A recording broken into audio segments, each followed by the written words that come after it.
Let's make some teeth. Put the polymorph in the hot water. Don't burn your fingers.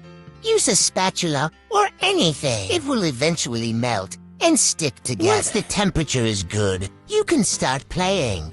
I personally added red food coloring. Grabbed a tiny piece and dipped it in the red coloring. The other piece I put it back in the hot water. Ah! My fingers are red. I got a little piece, dried my teeth in, shaped it to my upper teeth. I personally like them very thin. For the teeth, I added yellow food coloring. To make the teeth, you can either cut the shape you want or mold it with your fingers. Here, as you can see, I'm trimming the sides. It really depends on each person. This good job can last a very long time. And voila! You are done. Please use non-toxic glue.